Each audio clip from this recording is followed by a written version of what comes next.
જબરજસ્ત રિઝલ્ટ મળેલું છે। એ સિવાય બરાબર, એ સિવાય આ ભીંડાની ક્વોલિટીમાં શું ફરક પડ્યો છે? ભીંડાની ક્વોલિટીની ક્વોન્ટિટી સારી લાગે છે મને। ભીંડાની ક્વોલિટી સારી લાગે છે। ક્વોલિટી સારી માર્કેટમાં જાવ તો તમારા ભીંડા જલ્દી વેચાઈ જાય છે જલ્દી વેચાય અને છે, ભાવ બી સારો આવે ભાવ છે, પણ સારો મળે। બીજું કે તમારી જમીનમાં શું ફરક લાગે છે? જમીનમાં થોડો સુધારો લાગે છે। જમીનમાં હજુ તો તમે આ પહેલી વર્ષ વાપરો છો, થોડી જમીન પોચી થઈ એવું લાગે છે મને। થોડું પહેલા કરતા જમીન પોચી થઈ એવું લાગે છે, બરાબર? તો આનાથી તમે સંતુષ્ટ છો? આ બધાથી આ વાપરવાથી? બધાથી હું સંતુષ્ટ છું। હા, હવે તમે ખેડૂત મિત્રોને શું સલાહ આપવા માંગો છો? મારી તમે આ વેસ્ટેજ કંપનીની તમે દવા વાપરો, તમે એનો ઉપયોગ કરીજો, તમને જબરજસ્ત રિઝલ્ટ મળશે અને તમારી ક્વોન્ટિટી પણ વધી જશે, ક્વોલિટીમાં પણ સારું રહેશે, તમારું ઉત્પાદન, તમારી જમીન સુધરશે અને તમારું ઉત્પાદન પણ વધશે।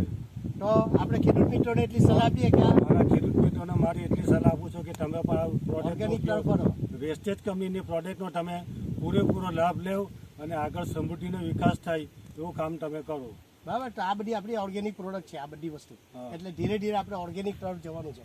તો અહીંયા તો ખેડૂત મિત્રો અમે તમને એટલું કહીએ કે ભાઈ આ તમે જે ખેતી કરો છો એની અંદર આ ઓર્ગેનિક ખેતી જો આપણે કરીશું તો આપણે આપણી જમીન બચાવી શકીશું, ઓછા ખર્ચે સારું ઉત્પાદન લઈ શકીએ, આપણે અહીંયા જોઈ શકીએ છીએ, બરાબર? તો અહીંયા આપણે એન્ડ કરીએ।